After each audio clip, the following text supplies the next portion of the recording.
Bonjour tout le monde. Bonjour. Bonjour. Bonjour. Bonjour. Bonjour. Bonjour. Bonjour Jérôme. Bonjour Olivia. On va attendre un peu que Oui, tout le monde puisse se ça connecter. va arriver. Sachant qu'on a prévu 1 heure, je pense on va être large quand on va se focuser sur la partie backup 365. Je pense qu'on aura largement le temps. Je vais parler brièvement de la solution dans sa globalité, mais on va faire un focus sur 365. Et Nicolas, qui est mon pendant sur la partie technique, vous sera sur la partie démo. Bonjour. Bonjour. Bonjour.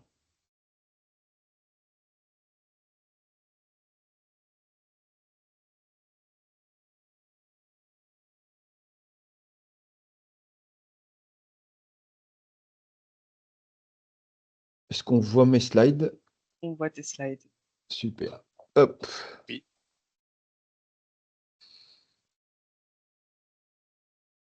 Tu me dis Olivia quand je démarre. Ouais, C'est toi la MC. on attend encore 1 minute parce que Ouais, là, pas on de est souci. déjà à 31. Ça va arriver et au pire des cas, de toute façon, je le mettrai dans la conversation. Ça sera enregistré et ça sera. Donc, il y aura un replay effectivement de l'événement. Donc, n'hésitez pas aussi, donc, quelques règles, hein, donc, à couper vos micros pendant l'intervention de Jérôme. Si vous avez des questions, vous pouvez ouvrir vos micros quand Jérôme ouvrira en tout cas comment dire, pour les questions. Ouais, Et on fera des sessions pour les questions. exactement, voilà. Ou sinon, effectivement, pour pas l'interrompre, n'hésitez pas à poser les questions dans la partie conversation ou dans la partie Q&R. On répondra donc tout au long de la présentation. Voilà. Donc tu peux commencer et puis au pire des cas, on fera le replay. Je partagerai le replay après. Ok, super. Eh bien, écoutez, bonjour à tous. Donc, vous voyez tous bien mon écran, super. Donc, l'idée de la présentation du jour en partenariat avec BigCloud, c'est de vous présenter la solution Acronis Cyber Protect Cloud. Donc, c'est une solution qui est, comme son nom l'indique, qui est en cloud, qui fait partie donc du partenariat qui a été initié avec BigCloud. Là, essentiellement, je vais parler de la brique sauvegarde, mais vous allez voir, je vais en parler en introduction, que cette solution Cyber Protect Cloud couvre beaucoup de besoins en termes de cybersécurité. Donc, je démarre. Donc, Acronis, pour ceux qui ne nous connaissent pas, on est un acteur qui existe depuis 22 ans. On est spécialiste de la protection des données. On a même un siège aujourd'hui à Singapour, donc on est une société à double tête suisso-singapourienne, pardon. C'est peu commun pour en parler. On est près de 2000 employés dans le monde, présents dans 45 pays, dont la France, dont je fais partie, dont Nicolas également, qui fera la démo technique après, fait partie, avec également une équipe marketing. On est très axé aujourd'hui sur la cybersécurité, puisqu'on a pris ce virage de dire c'était bien de sauvegarder des données, pardon, mais si vous n'y associez pas de sécurité, ça n'a pas vraiment de sens. Donc aujourd'hui, l'adage de dire pour être bien protégé, il faut simplement une sauvegarde et un antivirus, c'est plus du tout d'actualité. Ça reste vrai, mais ce n'est pas suffisant.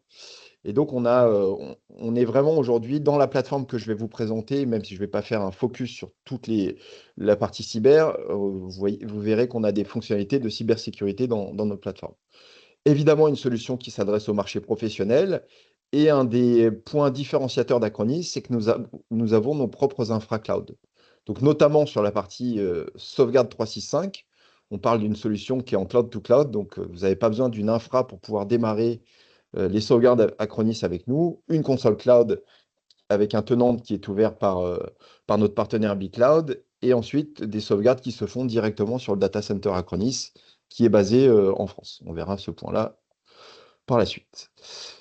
Donc pourquoi je vous disais qu'aujourd'hui, l'échec de la sécurité traditionnelle de se dire il faut simplement un anti-malware enfin un antivirus pour le terme qui était utilisé à l'époque et une solution de sauvegarde ne sont pas suffisants, c'est que il y a une augmentation des surfaces d'attaque. Aujourd'hui, vous, clients, vous utilisez les solutions vous utilisez pardon, vos systèmes à la maison, vous les utilisez au bureau, vous utilisez des PC fixes, vous utilisez des PC portables sur lesquels vous allez vous connecter à l'extérieur et pas nécessairement que à la maison ou au bureau.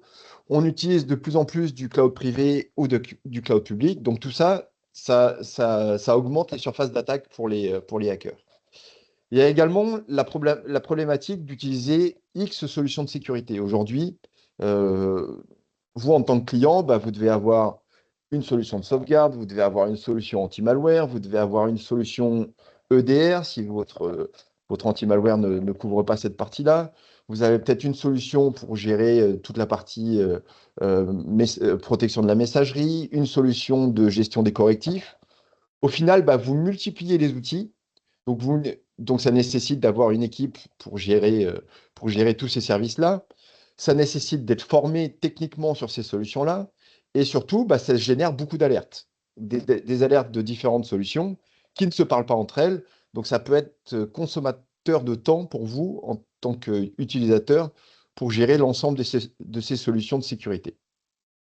Et également, l'augmentation des menaces aujourd'hui, notamment avec l'IA, on voit de plus en plus de menaces sont générées avec l'IA, et notamment le ransomware as a service. Le ransomware reste la menace la plus importante qui existe aujourd'hui, et aujourd'hui, il est très facile avec l'IA de générer ce type de menace-là.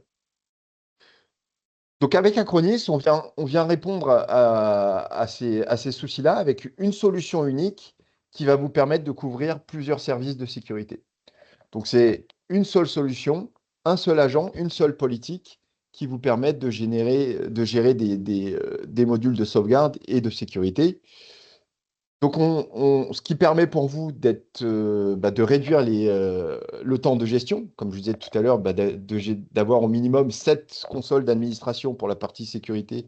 Bah, vous allez au final gérer tous ces services-là à travers une seule. Ça va, ça va avoir un impact également sur les performances sur votre machine, parce que comme c'est un seul agent qui va tourner sur votre machine, ça prendra beaucoup moins de ressources que X agents qui viendraient tourner sur les différents serveurs ou les différentes machines de vos parcs. Et également, bah, c'est beaucoup plus simple pour les techniciens, sont formés beaucoup plus rapidement à utiliser ces solutions. Et donc, cette solution, elle a vraiment été développée pour les fournisseurs de services et les services informatiques. On travaille beaucoup, nous, en R&D pour faciliter l'utilisation de nos solutions. Vous verrez que l'interface est très claire. Elle est en français, si vous le souhaitez. Là, je pense que Nicolas fera la démo en anglais, parce que c'est plus facile pour les techs de faire des démos en anglais, mais l'interface est disponible en français, il pourra vous montrer ça. Et donc, une interface pour gérer l'ensemble de ces services-là. Donc, vous, en tant que client, ça vous permet de réduire les risques, donc de réduire les surfaces d'attaque, de supprimer les failles éventuelles, de renforcer la protection de vos machines et de pouvoir bénéficier dans une seule et même solution de sauvegarde et de sécurité, donc de réduire au maximum ce qu'on appelle les RPO et les RTO. Les RPO, c'est le point de restauration auquel vous allez revenir, et le RTO, c'est le point de restauration en temps auquel vous allez pouvoir revenir. Donc, le fait d'avoir le backup et la sécurité qui vont parler, on va pouvoir réduire ces délais-là. Donc, cette console Acronis, qui est donc une console 100% cloud, va vous permettre de gérer tous les services que vous avez à l'écran. Aujourd'hui, je vais faire un focus sur la partie sauvegarde et en particulier la partie sauvegarde 365. Donc, vous voyez que c'est vraiment une des briques minimes de la plateforme. Mais c'est un point important, c'est qu'aujourd'hui, 365 nécessite d'être au minimum sauvegardé. Mais dans la plateforme, vous avez des services de reprise d'activité. On va proposer des services de gestion, notamment la gestion des correctifs, de la prise à distance, et également tout un panel de fonctionnalités de cybersécurité avec au minimum de la protection anti-ransomware. C'est un module qui existe depuis de plus de 8 ans maintenant dans nos solutions pour détecter les ransomware sur les systèmes avant d'être sauvegardés. Un module d'EDR, de l'évaluation des vulnérabilités, donc vérifier les CVE, et également de la protection du courrier électronique, filtrer les menaces qui pourraient intervenir sur le mail, qu'il soit en 365 ou qu'il soit on-prem. vous voyez, une plateforme complète pour gérer tous ces services-là. Donc, pour vous, clients, qui permettent de réduire au maximum les risques et tout ça dans une seule et même interface. Comme je vous disais, aujourd'hui, on a plus de 54 data centers dans le monde et on en a un en France, donc qui est basé dans la région de Strasbourg, qui est certifié ISO 27001 et qui est certifié HDS si vous faites partie du secteur de la santé. Donc, on garantit aujourd'hui, quand vous sauvegardez les données sur le data center Acronis, que ces données restent en France. La plateforme CyberProtect Cloud permet de protéger aujourd'hui une trentaine de types de ressources. Donc, vous avez toutes les ressources Microsoft avec lesquelles vous êtes familier, que ce soit des VM qui soient chez Azure, des serveurs qui soient on-prem chez vous, que ce soit des PC Windows. Sur la partie PC Windows, on est capable de couvrir, et même sur la partie serveur, on est capable de backuper des OS qui ne sont même plus supportés par Microsoft. On a beaucoup de clients dans le secteur industriel qui backupent encore à chaud des machines qui ont du Windows XP, et donc sans nécessairement éteindre la machine. Donc sur des machines de production, c'est intéressant, il n'y a pas de perte de productivité de ces machines-là. On fait également toute la partie virtualisation, donc Hyper-V pour Microsoft, mais vous voyez en bas de l'écran, toute la partie, on est capable également de faire on fait de l'agentless sur Hyper-V, on peut en faire sur VMware, on peut en faire sur Nutanix, sur Proxmox, mais on est tout à fait capable aujourd'hui de protéger des environnements Linux KVM, Citrix, Virtuoso. On est agnostique par rapport à ça. Du Google Workspace, si ça peut vous intéresser, toute la partie serveur Linux, des instances Amazon, de l'Android, de l'iPhone, et donc un focus aujourd'hui en particulier sur 365, donc, qui est une des types de ressources que nous sommes capables de protéger. Est-ce que vous avez des questions avant que je fasse un focus sur cette partie sauvegarde 365 sur la plateforme? Alors là, j'ai été très général, hein. Si vous voulez davantage de fonctionnalités et de détails sur les autres offres, n'hésitez pas à nous solliciter. Mais voilà, si vous avez une question, avant que j'attaque la partie 365, n'hésitez pas. Alors, pour l'instant, dans la partie conversation, il n'y a pas de questions. Donc, OK. n'hésitez pas à ouvrir vos micros hein, si vous avez des questions à l'oral pour Jérôme. OK. On n'est pas, même si on est une petite cinquantaine, on n'est pas énorme, donc je peux répondre aux questions si besoin. Pardon? Non. Est-ce que vous pouvez mettre vos micros en mute s'il ne s'agit pas d'une question, s'il vous plaît? Merci. Alors, bonjour, j'ai une question, c'est Lionel. Oui. Sur la Bonjour, partie Lionel. ED. Bonjour, c'est sur l'EDR, là on parle d'EDR, donc par rapport à Defender, finalement c'est une offre concurrente à Defender chez Microsoft, juste pour... Alors, on est capable de se mettre mon collègue Nicolas peut peut-être répondre à cette question. On est capable de se mettre en additionnel de la couche anti-malware de Microsoft. Mais en tout cas, nous, on a une offre complète EDR qui permet de venir se prémunir d'avoir une seule solution EDR. Je ne sais pas si D'accord. Nicolas, tu peux Oui, préciser. bonjour tout le monde. Vous m'entendez bien? C'est Oui, bon? on Très bien. t'entend. Parfait. Ravi d'être parmi vous. Alors, on peut être en remplacement ou en complément. Voilà. L'avantage du complément, c'est que si, pour une raison quelconque, Windows Defender identifie quelque chose avant nos moteurs de protection, il va y avoir la référence et ça va remonter dans notre EDR. Donc, c'était pas le sujet, mais Non, mais c'est c'était pour démontrable situer. dans la console qu'on voit des incidents qui sont remontés par les moteurs de Defender aussi. D'accord. Mais c'est bien de le préciser, puisque ça, c'est vraiment propre à Defender, parce que sur les autres solutions de sécurité qui existent sur le marché, hein, je ne vais pas les nommer, mais il y en a pléthore aujourd'hui. Là, pour le coup, on ne viendra pas en additionnel, on vient en remplacement de la solution. On ne D'accord. conseille pas d'utiliser notre solution avec une autre solution anti-malware. Parce qu'on va être sur les mêmes couches, et du coup, on sait très bien que deux anti-malware ou deux EDR en même temps, ça peut plus générer de problèmes que de solutions. Ok, parce que bon, on va avoir dans la suite Microsoft, vous la connaissez bien, Defender, il est fourni dans la version premium de manière très complète en fait. Après, il y a une version plus riche, mais c'était pour le situer. Non, mais j'ai ma réponse. Merci. Ok. Avec plaisir. Donc pour la partie sauvegarde 365, aujourd'hui, alors je vais pas, aujourd'hui vous êtes utilisateur, tout j'imagine, de 365 ou sur le point de migrer, donc vous avez compris, vous connaissez l'intérêt de sauvegarder cet environnement-là. Microsoft 365 aujourd'hui est l'outil de productivité numéro un dans le monde. Donc évidemment, les hackers vont pas se passer de ce marché-là. Et donc on voit aujourd'hui une augmentation exponentielle des attaques sur l'environnement 365. On voit de plus en plus de clients, et c'est peut-être votre cas, qui stockent des données professionnelles uniquement dans 365, que ce soit dans la partie email ou que ce soit dans la partie OneDrive ou SharePoint.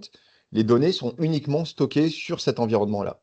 Donc, si cet environnement-là, il n'est pas sécurisé, et Microsoft ne garantit pas la sécurité de cet environnement-là, bah, vous êtes à risque. Et également, aujourd'hui, bah, les clients ont vu l'importance de sécuriser cet environnement-là. Là, on va parler sauvegarde, mais j'en parlerai brièvement, on a d'autres couches de sécurité sur l'environnement 365. Aujourd'hui, donc, Microsoft, quand vous souscrivez à un contrat 365, ils vous mettent à disposition une plateforme collaborative. Mais après, tout ce qui est lié à l'exploitation et à l'utilisation de la plateforme, c'est au risque du client. Que ce soit s'il y a des suppressions accidentelles, s'il y a s'il y a ou même des suppressions suite à des ransomware, enfin toute la partie sécurité, c'est de la responsabilité du client. Toute la partie phishing également, tout ce qui peut être fuite de données, la rétention sur la solution Microsoft est à très court terme. Si on parle de sauvegarde, on parle de 30 jours ou un peu plus sur certains contrats, je crois. Mais on parle d'une corbeille. Ce n'est pas du tout une solution de sauvegarde. Et quand vous souscrivez un contrat chez Microsoft, il vous précise bien aujourd'hui qu'il est nécessaire d'y associer une solution de sauvegarde. Donc, ce qu'on va venir proposer avec Acronis, c'est une sauvegarde évidemment totale. Je vais vous montrer de quel module on parle dans 365.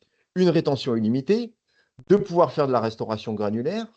En termes de sécurité, on va vous proposer de l'immuabilité du stockage. On va vous proposer du chiffrement des données, enfin du chiffrement des sauvegardes, pardon, de la protection contre les ransomware. Et en termes de conformité, comme je vous disais, on a plus de 54 data centers dans le monde. Donc on en a un en France, mais on en a un en Italie, on en a un en Espagne, on en a un aux États-Unis. S'il y a besoin de faire du repository sur d'autres data centers, on est en mesure de le faire. Le mode de fonctionnement de notre solution est très simple. On est en 100% ce qu'on appelle cloud to cloud. Donc vos données utilisateurs sont sur le tenant Azure et elles vont être sauvegardées directement sur le data center Acronis. Mon collègue Nicolas, qui est là aujourd'hui, vous montrera comment aujourd'hui on importe comment on se connecte à la plateforme, comment on importe des utilisateurs 365 avant de pouvoir sauvegarder le Exchange Online, les OneDrive, les Teams et les SharePoint. Donc vraiment, il n'y a rien qui passe par votre infra, pas de problématique de ralentissement de la bande passante. On est entre Azure et le data center Acronis. Quand on parle de sauvegarde 365, chez Acronis, on parle donc des environnements de Exchange Online, donc des emails, des calendriers, des contacts et des tâches, de la partie OneDrive, donc tout le stockage personnel lié à 365, la partie SharePoint également, les Teams et les OneNote. Et bientôt, on aura la partie Entra ID. Donc tout ça, on est sur un licensing à l'utilisateur qui est proposé par notre partenaire BigCloud, avec un stockage qui est inclus et illimité. Donc, pas de problématique de savoir quelle quantité de données je vais devoir sauvegarder. La seule métrique qui va nous importer, c'est le nombre d'utilisateurs qui seront sauvegardés. Le nombre d'utilisateurs actifs Microsoft qui sont sauvegardés. Le mode de fonctionnement est très simple, hein, Nicolas vous montrera ça. Il n'y a pas d'agent installé sur les machines. On se connecte au tenant de 365 qui va remonter dans la console Acronis. Possibilité de faire de la restauration granulaire, on va le voir par module, et de pouvoir faire des recherches directement dans les sauvegardes Microsoft. Donc, on a déjà un premier module qui permet donc de sauvegarder Microsoft Exchange Online, donc la partie boîte mail, avec possibilité de sélectionner tous les utilisateurs ou simplement certains utilisateurs si vous ne voulez pas sauvegarder l'ensemble des boîtes mail de vos collaborateurs. Avec donc ensuite, l'intérêt d'une solution de sauvegarde, c'est évidemment toute la brique restauration. Donc, de pouvoir faire de la restauration granulaire à une date donnée ou sur une plage de date spécifique, de pouvoir faire une recherche d'email d'une sauvegarde, de pouvoir faire une restauration inter-utilisateur ou inter-organisation, c'est-à-dire que la boîte mail d'une personne peut être restaurée sur la boîte mail d'un autre collaborateur. On sait gérer cette partie-là si vous ne voulez pas la restaurer sur l'utilisateur initial. Vous allez avoir la possibilité de prévisualiser des emails avant de les restaurer. Et vous allez pouvoir faire du téléchargement des pièces jointes directement depuis la plateforme. Et à partir de là, quand vous créez un plan, Nicolas vous montrera ça, quand vous créez un plan de sauvegarde, bah, vous allez créer un ou plusieurs plans de sauvegarde pour la partie Exchange Online, donc pour les mailbox. Vous allez choisir le lieu de destination. Là, il y aura pas, enfin, vous allez choisir, il n'y aura pas le choix, c'est uniquement sur du cloud. La fréquence de sauvegarde qui est minimum une fois par jour, sachant que vous n'avez pas la possibilité de choisir cette fois par jour. Pourquoi on n'a pas laissé la main à l'utilisateur de pouvoir choisir? C'est que tout le monde ferait ses sauvegardes entre 19h et 20h à la fin de la journée. Et au final, il y aurait des goulets d'étranglement et les sauvegardes passeraient difficilement sur le data center. Et donc, il y aurait des complaintes et une insatisfaction de la part des clients en termes de temps de sauvegarde. Vous allez vous sélectionner, est-ce que vous voulez sauvegarder les boîtes d'archives? Est-ce que vous voulez encrypter les données? Attention, le mot de passe, si vous choisissez d'encrypter les données, le mot de passe vous est propre. Il ne faut pas le perdre. Le support Acronis ne sera pas en mesure, et Epicloud non plus, ne sera pas en mesure de vous le retrouver si vous perdez ce mot de passe-là. Donc, on parlait de la partie boîte mail, mais également donc, la partie OneDrive. Le mode de fonctionnement, c'est pareil. Vous allez sélectionner les comptes utilisateurs OneDrive que vous allez sauvegarder. Par défaut, vous pouvez choisir, enfin par défaut, vous pouvez sélectionner tous. Comme pour la partie Exchange Online, si vous choisissez tous, le jour où vous avez un nouvel utilisateur qui intervient, qui intègre le tenant de 365, automatiquement, il sera ajouté au plan de sauvegarde qui ont été mis en place, que ce soit sur la partie boîte mail ou sur la partie OneDrive. Si vous sélectionnez manuellement des utilisateurs, bah, le jour où il y a un nouvel utilisateur, il faut bien penser à ajouter cet utilisateur-là au plan de sauvegarde, sinon bah, il ne sera pas comptabilisé. Donc là, c'est pareil, on va pouvoir faire de la restauration granulaire, de pouvoir restaurer un fichier en particulier, de pouvoir restaurer un dossier en particulier, d'aller télécharger un fichier en particulier, tout ça à partir de la console. Nicolas vous montrera ça plus tard. Également, donc, la partie SharePoint Online.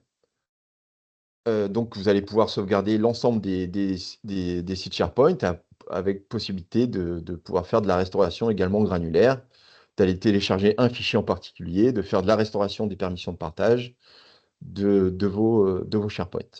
Attention, si vous, tout à l'heure, je vous ai dit en termes d'utilisateurs, utilisateur 365, nous, on va comptabiliser donc le Exchange Online, le OneDrive, le SharePoint et le Teams, et le OneNote également. Si vous prenez le parti de ne sauvegarder que certains utilisateurs, mais l'ensemble de vos SharePoint, mais que tous les utilisateurs ont accès à ces SharePoint-là, bah, en termes de licence, tous les utilisateurs seront comptabilisés. Je prends un exemple, vous avez 50 utilisateurs 365, vous avez choisi de sélectionner, de sauvegarder uniquement les boîtes mail et les OneDrive des VIP, donc peut-être qu'ils ne seront que 10, mais vous sauvegardez l'ensemble des SharePoint où les 50 utilisateurs du tenant 365 sont connectés au SharePoint. Dans ces cas-là, nous, on comptera 50 utilisateurs. Donc, c'est plus simple peut-être dans ces cas-là de sauvegarder l'ensemble des utilisateurs, incluant les boîtes mail et les OneDrive. Et idem sur Teams, donc on va pouvoir sélectionner donc, des équipes entières, les canaux, les fichiers, tout ce qui est lié à Teams, et de pouvoir faire de la restauration granulaire dédiée au Teams. Donc là, c'est pareil, hein, c'est comme les Exchange Online, comme OneDrive et SharePoint, c'est quel Teams je veux sauvegarder, où je vais les sauvegarder, ça sera systématiquement du cloud. La fréquence de sauvegarde, minimum une fois par jour, jusqu'à 6 fois par jour. Vous choisissez également les rétentions. Il il n'y a pas de limite par rapport à ça, hein. On est rétention illimitée si vous le souhaitez. Et vous pouvez sélectionner, soit vous souhaitez conserver des sauvegardes mensuelles, des sauvegardes hebdomadaires et des sauvegardes quotidiennes, ou un certain nombre de sauvegardes.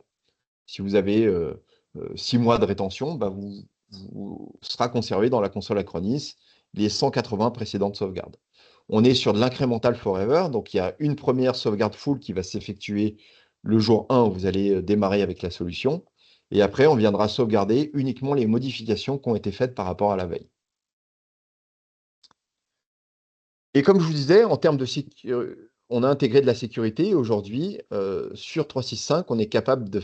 Il y a une analyse anti-malware des sauvegardes 365 qui est effectuée pour vérifier que le point de restauration que vous avez sélectionné, hein, comme vous voyez à l'écran, là j'ai un point de restauration par jour, du 11 novembre, 10 novembre, 9 novembre, et il va vous dire le point de restauration qui est en vert, où on est sûr qu'il n'y ait pas de malware présent dedans. Donc après, on a des modules de sécurité qui permettent d'aller faire en sorte que les archives de sauvegarde soient clean. Est-ce que vous avez des questions par rapport à la sauvegarde 365, au licensing de la solution? Parce que c'est un point important de l'offre.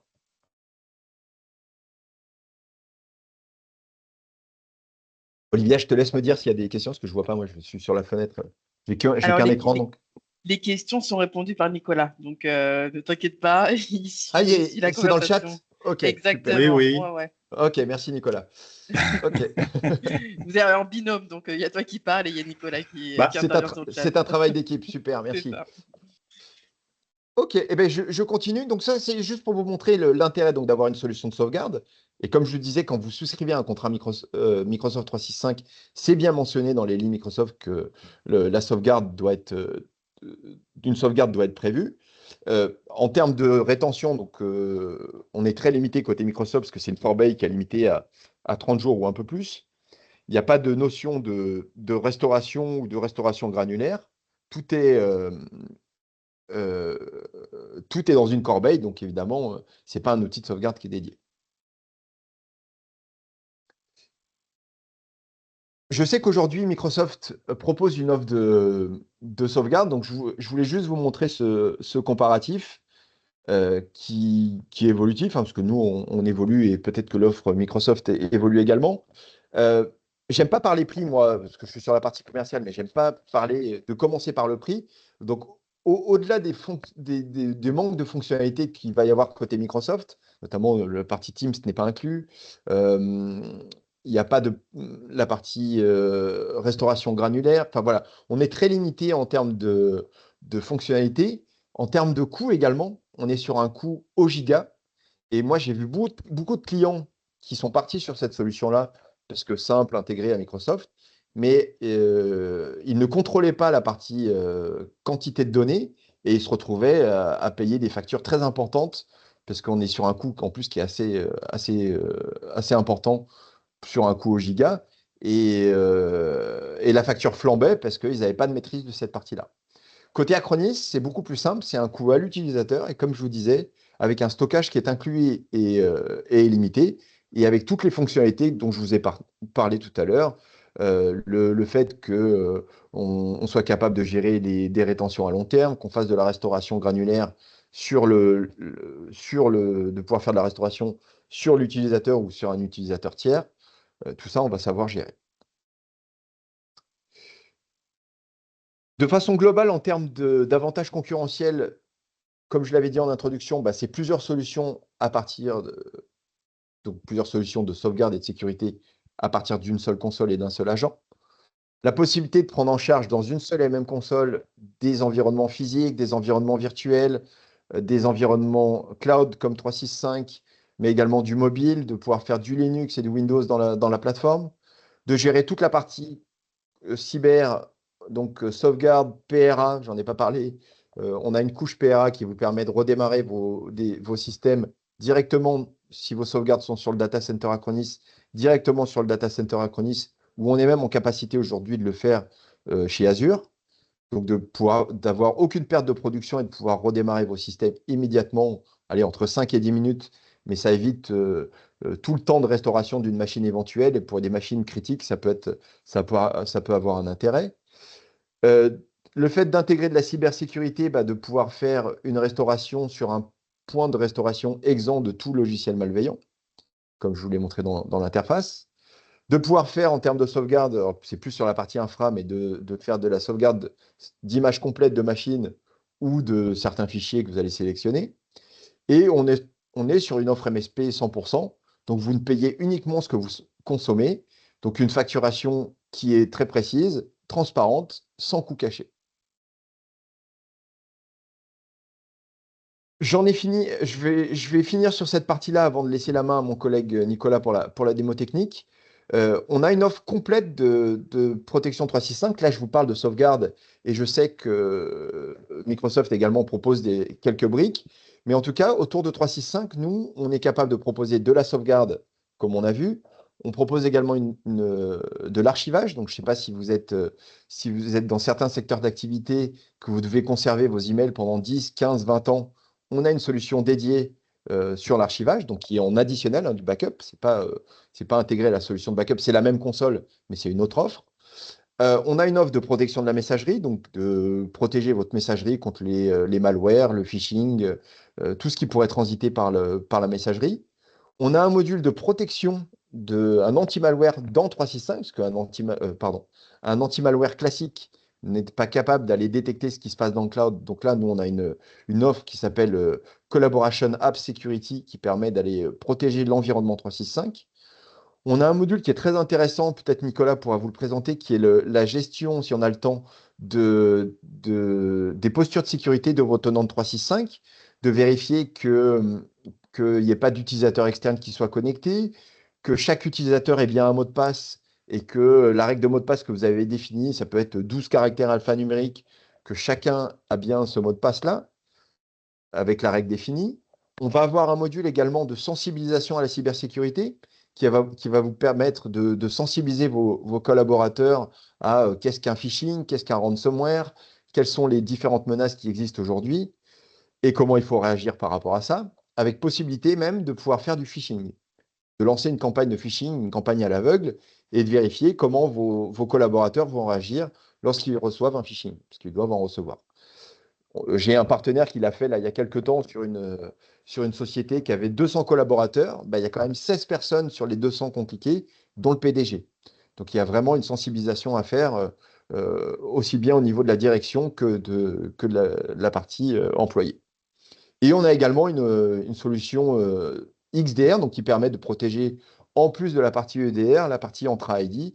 Donc une solution complète aujourd'hui qui vous permet de se protéger contre 365 avec, comme l'a dit tout à l'heure l'un d'entre vous, des modules de protection qui sont proposés par Microsoft dans les offres premium ou dans les offres E3 ou E5. Mais en tout cas, il n'y a pas de sauvegarde qui est inclus dans ces offres-là, il n'y a pas d'archivage, il n'y a pas de sensibilisation à la cybersécurité. Si vous avez du business standard, il n'y a pas de toute la partie gestion et la sécurité des terminaux et de la messagerie qui est inclus. Donc, on vient proposer, nous, ces couches-là, en additionnel alors, même pas obligatoirement de prendre la partie sauvegarde. C'est des offres qui sont en stand-alone, de pouvoir protéger, de vous permettre de protéger l'environnement 365. Voilà, moi j'en ai fini, je crois, de la présentation. Si vous voyez, en termes de sécurité, voilà, c'est tout ce qu'on va proposer aujourd'hui sur 365. Comme je vous disais, donc gestion de la sécurité des tenantes et de la messagerie, la formation et sensibilisation à la cybersécurité, la sécurité des applications 365 contre les ransomware, les malwares, les URL malveillantes ou les différentes menaces attaques avancées, APT, 0D, qui pourraient intervenir dans le tenant 365. Et la corrélation avec notre offre EDR et donc l'XDR que nous proposons dans notre gamme de sécurité. Hop. Là, c'est le module dédié à la gestion de posture de sécurité. Vous verrez dans l'interface, les menus sont présentés par Nicolas. Tout se trouve sur la gauche. Tous les modules que vous activez sont disponibles dans la plateforme. J'en ai fini, moi, pour la partie commerciale, on va dire. Donc, est-ce que vous avez des questions avant que mon collègue Nicolas attaque la partie technique? Ou si Nicolas a répondu à tout pendant le... J'ai essayé. Ok, bah, je vais regarder pendant que tu fais la démo s'il y a des questions qui sont restées N'hésitez en pas à ouvrir suspens. vos micros, hein, dans ces cas-là. Ouais. Oui, oui, n'hésitez pas. Merci Jérôme. Bon, j'ai plus grand-chose à présenter. Tu as fait le trois quarts du boulot, mais je vais Bah, quand même il y a essayer la, de il y a la trouver des partie choses. technique. C'est important de Ouais, montrer ouais, la aujourd'hui. partie technique, elle est enfantine. Alors Ah, normalement, on voit mon partage d'écran. Oui. Oui, c'est bon, parfait. on voit très bien. Donc merci Jérôme. Donc je vais essayer de calmer mon enthousiasme parce que dès que je rentre sur la partie démo, j'ai envie de montrer tout ce qu'on est en capacité de fournir en termes de solutions. Alors, tu as jusqu'à 25 minutes maximum, Nicolas. Oui, bah c'est gentil. Ne pars pas dans une prose plus longue. Non, non, tu m'as dit au 365 backup. Donc ça, on va le couvrir sans problème. Euh, Ok. le gros avantage, c'est que c'est un écosystème qu'aujourd'hui, on va répondre à un besoin primaire, je vais dire, qui est la sécurisation et la capacité de pouvoir avoir une meilleure rétention sur votre environnement 365.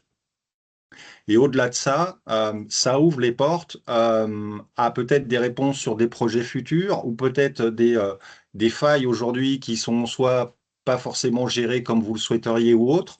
Donc, voyez ça comme un couteau suisse sur lequel vous pouvez partir sur une problématique immédiate et par la suite envisager d'exploiter au maximum cette console, puisque l'intérêt, c'est que j'ai un agent et une multitude de possibilités et de sujets que je peux couvrir avec cette console. Donc là, je suis connecté sur mon environnement cloud.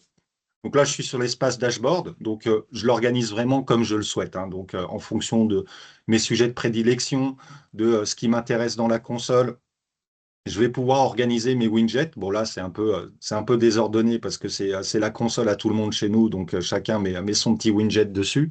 Mais voilà, je peux les enlever, je peux les réorganiser. Quand j'ai par exemple des widgets comme ici sur des choses spécifiques, je peux filtrer, encore ajouter des colonnes ou prendre certains métriques qui m'intéressent ou pas au niveau de widget. Alors, comme je l'expliquais, première étape, c'est déployer un agent. Donc ça, c'est assez simple. Tiens, ben, je l'ai laissé en français. Ben, c'est pas grave. Donc pour les langues, comme on l'a vu tout à l'heure, j'ai 27 langues au catalogue qui me permettent de gérer ça. Donc première étape à faire, c'est déployer un agent. Donc pour ça, il y a une multitude d'options pour déployer cet agent. Donc là, ici, on voit tous les terminaux qui disposent déjà d'un agent avec différents métriques en fonction des plans de protection que j'ai activés. Vous voyez que mon menu à gauche, il est un peu surchargé parce que là, moi, j'ai une console full option. Forcément, si demain, je prends que du backup 365, je vais avoir 90% des menus à gauche qui vont se simplifier, qui vont se fluidifier et qui vont disparaître. Donc, comment j'ai fait pour ajouter un agent? Ici, en haut à droite, je sélectionne Ajouter un agent. Donc, je vais avoir les agents assez traditionnels, un poste de travail, serveur, terminaux mobiles. On va avoir bien entendu toute la partie virtualisation. On va avoir les ressources cloud et on va avoir toute la partie application SaaS sur lequel on va travailler. Donc, dans notre cas, pour couvrir 365, il suffirait que je choisisse, je veux déployer un agent 365. Et là, il m'offre deux propositions en termes de sélection de licensing. Donc, je vous conseille celle de gauche. C'est je fais mon backup sur les data centers Acronis. Pour les très, très gros comptes qui ont des contrats spécifiques avec Microsoft, ils pourraient choisir de dire je fais du backup directement chez 365. Donc là, le coût sera déporté chez eux en partie. Et surtout, vous voyez qu'on va avoir moins d'options disponible en utilisant cette méthode-là. Donc, restez sur le premier plan. Ensuite, si je fais continuer, bah, en fait, il va juste me demander un compte avec les droits nécessaires pour pouvoir gérer tout ce qui est partie backup, restauration. Donc, la seule chose que j'ai à faire, c'est fournir mon compte admin du tenant de 365. Une fois que c'est fait, j'allais dire, le boulot est terminé. Je reviens en arrière parce que moi, j'en ai déjà un. Donc ici, dans les terminaux, je vois une occlusion Microsoft 365, où une fois que j'ai rentré ce credential, la plateforme va faire une découverte de tout le tenant 365 et va vous remonter les différents objets de votre tenant. Donc, on va retrouver tous les utilisateurs, les groupes qui existent, les équipes Teams s'il y en a des spécifiques. Je vais avoir, comme on l'a vu dans la présentation, la partie SharePoint, les dossiers publics, etc. Euh, Le temps de découverte dépendra forcément de la taille de votre tenant. Là, je travaille sur un compte où il y a 115 000 boîtes aux lettres. Vous m'entendez? Est-ce que vous pouvez mettre en mute? Ah, parce que j'ai entendu quelqu'un On t'entend bien. qui discutait. Donc là, on travaille avec un compte où il y a 115 000 boîtes aux lettres, enfin utilisateurs 365, 1 pétaset de data. La découverte va prendre un petit peu plus de temps que quand on est sur un compte, somme toute, classique, PME, TPE, où là, ça va très, très vite.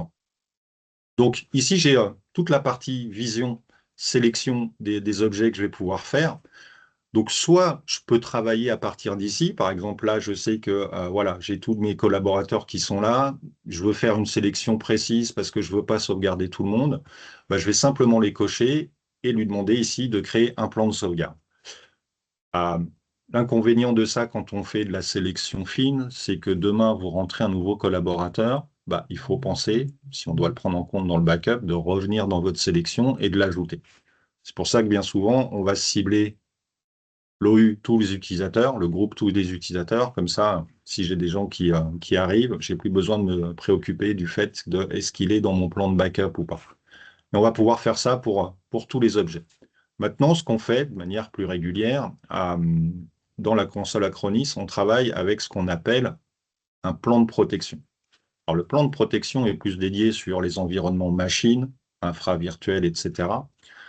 Pour la partie cloud, on va avoir ce qu'on appelle sauvegarde d'application dans le cloud, et c'est là où je vais retrouver tous mes plans de protection liés à du 365, à du Google Workspace, etc.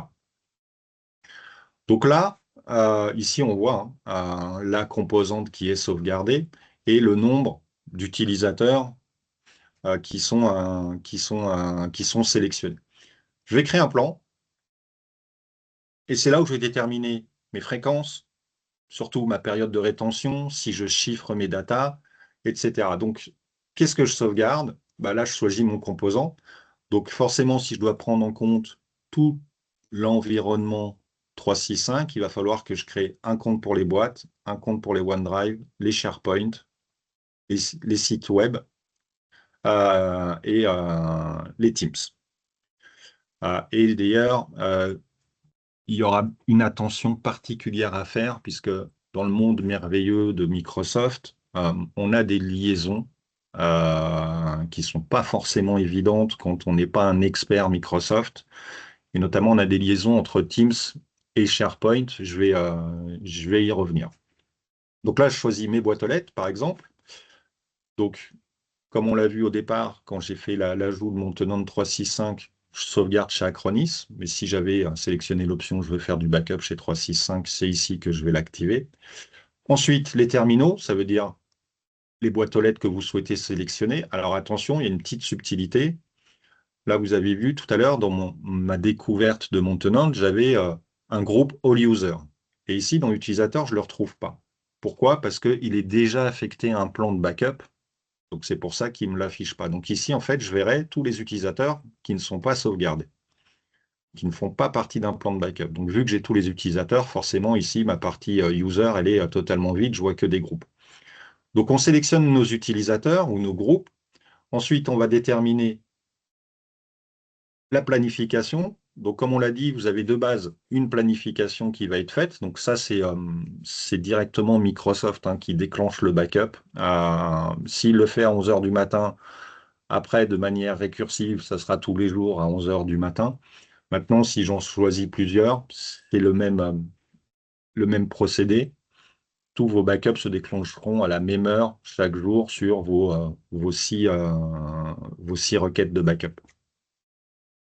Et je le vois ici que j'ai un avertissement il y a une petite boule verte qui m'explique que, en fait, c'est hors contrat de base de ma console. Donc, je peux le sélectionner hein, sans aucun problème, ça ne va pas me bloquer, mais j'ai un avertissement disant que cette option-là sera sur une facturation complémentaire à mon plan de protection initial.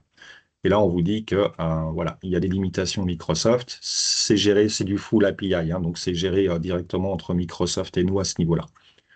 Pour la durée de conservation, soit on utilise le plan, j'allais dire, assez traditionnel qu'on retrouvait quand on faisait de la gestion de bande avec nos quotidiennes en incrémentiel, nos hebdomadaires en full, etc.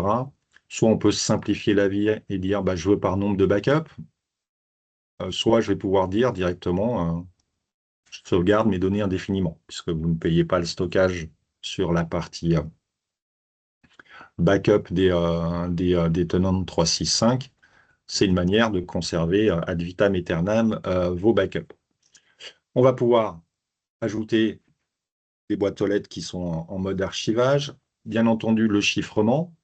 Donc là, il est activé, c'est-à-dire que si j'avais validé mon plan avant l'application du plan, il m'aurait demandé ce mot de passe de chiffrement. Donc comme l'a évoqué Jérôme, ne perdez pas ce mot de passe de chiffrement.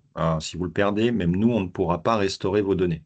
Alors si on est sur du stockage infini et puis que vous avez 10 ans d'archives, vous les perdrez. Et l'analyse anti-malware qu'on va pouvoir mettre en œuvre. Donc une fois que je l'applique, la première fois que je l'applique, je vais pouvoir lui demander de déclencher le backup si je le souhaite ou pas au niveau de mon plan.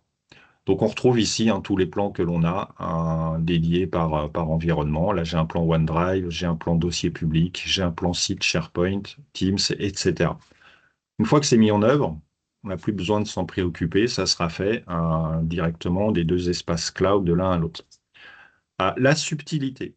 Dans le monde formidable de 365, on a une liaison qui s'opère entre vos Teams et les SharePoint. Quand vous créez des groupes dans vos Teams, ça crée ou ça émule, je sais, j'ai pas encore trouvé le bon terme, mais en fait, ça crée un faux site SharePoint. Donc pour l'utilisateur final, si je crée un site Noël 2025, un groupe Noël 2025 dans mon Teams, je peux retrouver sur mon SharePoint un site, en tout cas il a l'air d'avoir l'apparence d'un site Noël 2025, et de manière transparente, l'utilisateur peut travailler directement sur le SharePoint pensant qu'il travaille sur le site. Mais en fait, in fine, d'un point de vue architecture et composants, dans le backup, ça sera un site Teams. Donc toutes les données que je pourrais dropper sur mon SharePoint dans Noël 2025, je ne les retrouverai pas dans un backup SharePoint, je les retrouverai dans un backup Teams. Donc c'est la petite nuance, et c'est là où ça devient dangereux de faire de la sélection unique entre les boîtes aux lettres, les Teams, etc., c'est que vous risquez de passer à côté de certaines données qui ne seraient peut-être pas liées aux bons composants dans votre tenant. On a eu le cas pour un client qui avait un partenaire qui avait explosé ses quotas sur 365, il était à 2 Tera de stockage sur son SharePoint, il y avait 15 ans d'archives dans un dossier sur un site archive. Il s'est dit, bah, je vais le backuper, je suis en stockage illimité, et après je le mets à la poubelle, et si le client a besoin de données, je lui restaure. Tout s'est bien passé, sauf que une fois que le dossier avait été supprimé, le client voulait récupérer des fichiers de son archive. Et là, le partenaire a eu peur parce qu'il ne retrouvait plus les données. Et en fait, elles se trouvaient dans un site Teams et non pas dans le SharePoint. Donc ça, pour savoir si c'est un vrai site SharePoint ou pas, vous pourrez le déterminer ici dans votre sélection. Là, je vois uniquement mes vrais sites SharePoint. Ceux qui sont codés, designés comme un vrai site SharePoint. Tous mes sites Teams, je ne les verrai pas là. Alors, quand on a besoin de restauration, je peux travailler à différents niveaux. C'est en fonction de votre psychologie, de votre façon de faire. Donc, soit je me mets ici sur un utilisateur et puis je vais lui dire restore. De la même manière, j'aurais pu créer mon plan de backup ici.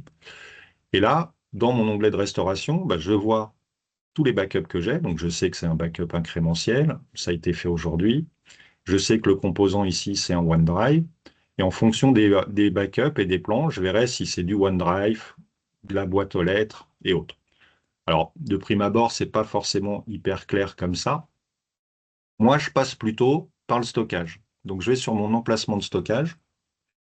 J'ai un espace cloud dédié à mes applications ici. Et voilà, je retrouve tous les backups de mes 365. Donc, en fonction de l'icône, je sais si c'est une boîte aux lettres. De toute façon, c'est inscrit ici, hein, boîte aux lettres, OneDrive, SharePoint, etc.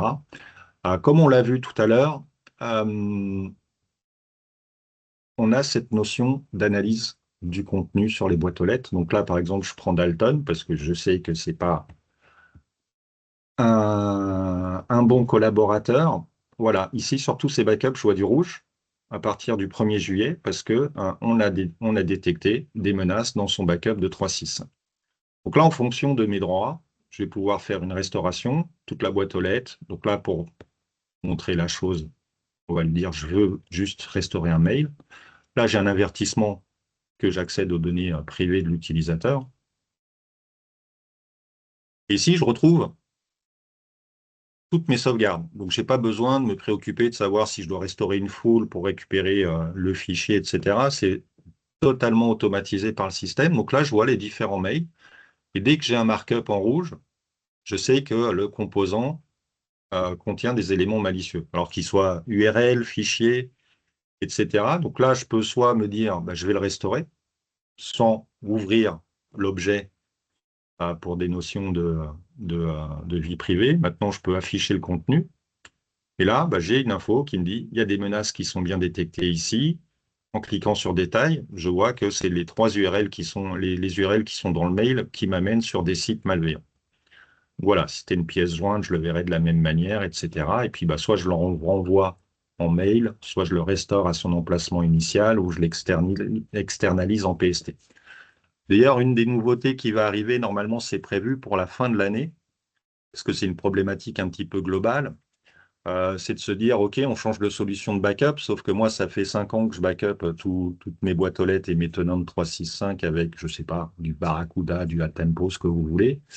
Est-ce qu'il faut que je conserve l'ancienne solution pour pouvoir restaurer si on me demande un mail d'il y a 4 ans? Bientôt, vous pourrez importer les PST dans vos backups. Donc, ça sera une fonctionnalité qui sera ouverte. Et donc, vous importerez directement dans vos backups tous les historiques que vous pouvez avoir de vos anciennes solutions de backup directement. Donc là, je souhaite restaurer un mail du vendredi alors que c'est un backup incrémentiel. Je ne me pose pas la question. Je le récupère comme ça. Je vais avoir la même chose donc pour mes Teams, pour mes OneDrive. Alors, on va aller voir un Teams, justement pour vous montrer cette nuance de site Teams et site SharePoint. Est-ce que j'en ai là? Voilà, là, j'ai un Teams, par exemple. Donc là, on voit que tous les backups sont nickel. Je vais faire une restauration d'un message électronique. Non. Alors, c'est pas le bon Teams que j'ai pris. Mince. Il m'a sorti. Mauvais clic. On y retourne. Tac, tac, tac, tac, tac. Il est là. Oui.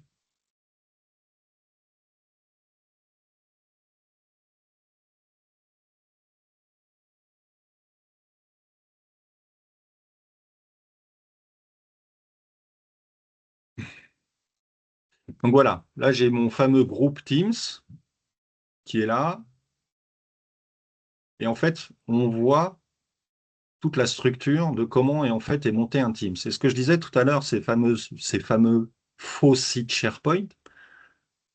Tous les fichiers, vous les retrouvez ici, dans Documenter. Et là, voilà, on va retrouver tous les fichiers qui pourraient être populés sur un site SharePoint et que l'utilisateur pense que c'est un site SharePoint. Pour vous, en termes d'architecture, d'objets et de backup, c'est ici qu'on les retrouvera.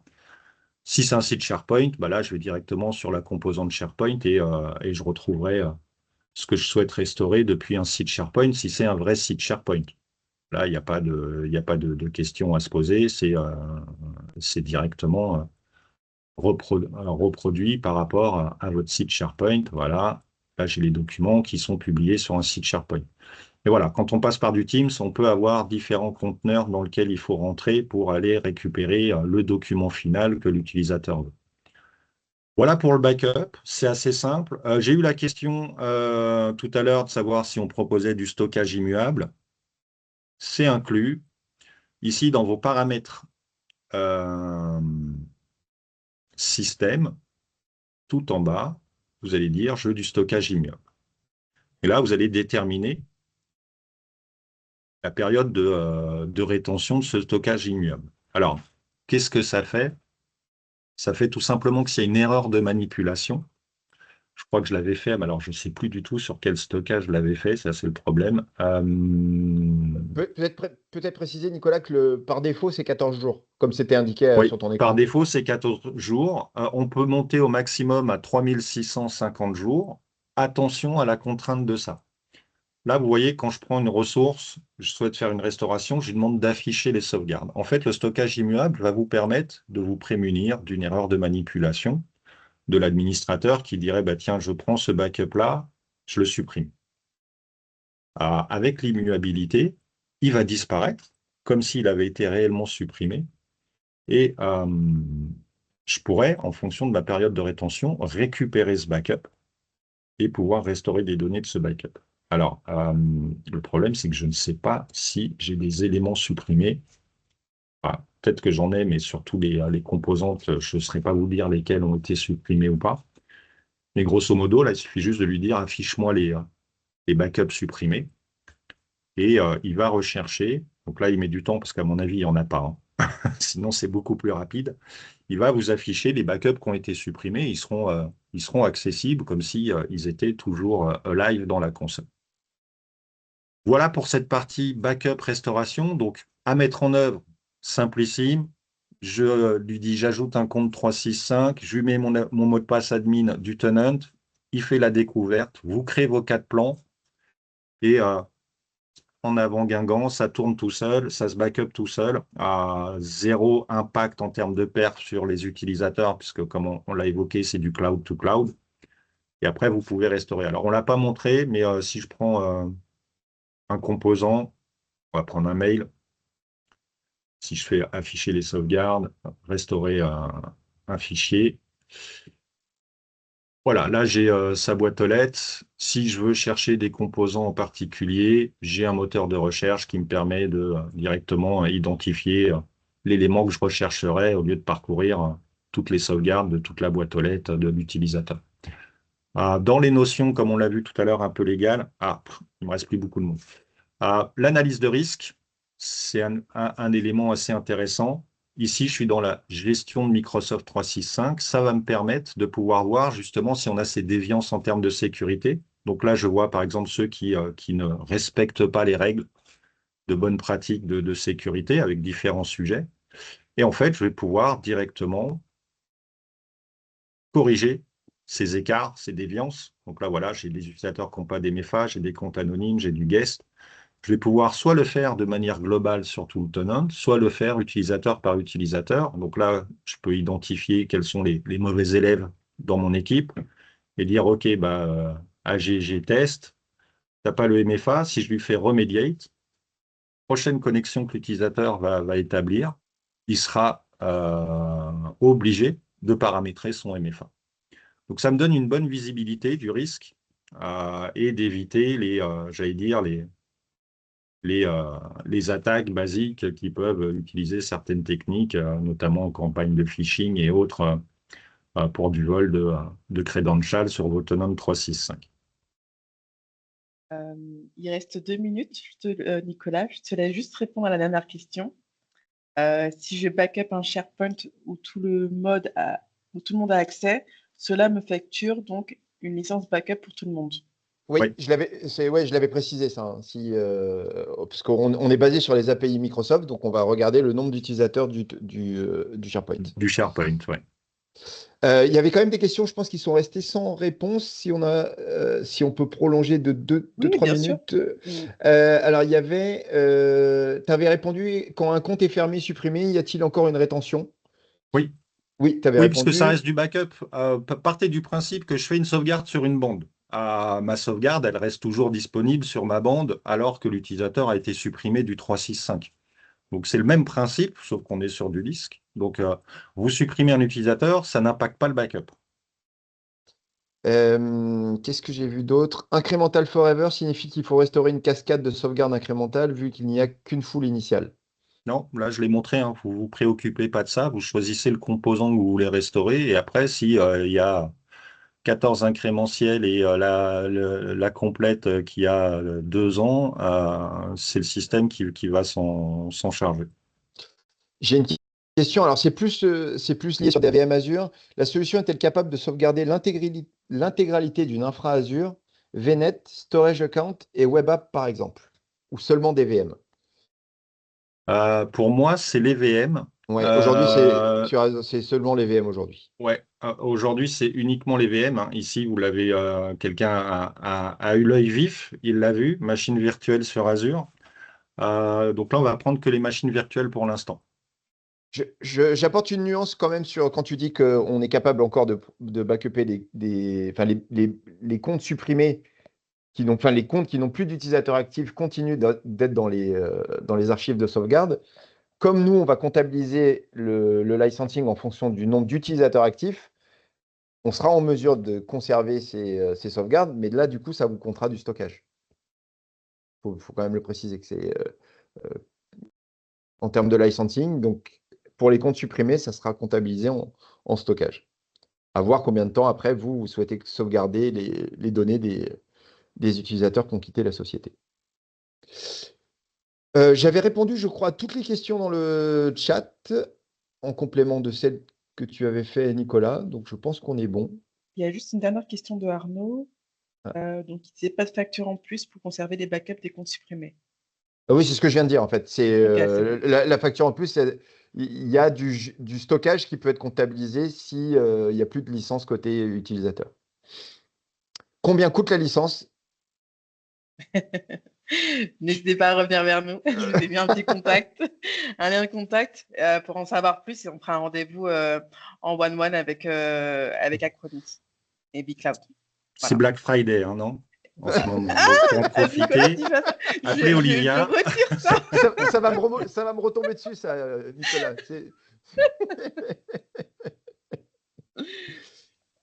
Le coût du stockage, c'est pareil. Je vous laisse voir avec votre commercial BigCloud pour vous donner ces tarifs-là. Eh bien, on a tenu les 1 heure. Super. Merci à tous pour vos questions. Ça prouve qu'il y avait de l'intérêt. C'est toujours intéressant pour nous. Merci à tous. On est à votre disposition. BigCloud a nos coordonnées si besoin. N'hésitez pas à nous solliciter si besoin. Merci à tous, en tout cas. Merci. Merci Olivia, Bonne merci journée Nicolas, à merci vous, à tous. bientôt. Au revoir. Bonne journée, au revoir. Merci, bonne journée, au revoir.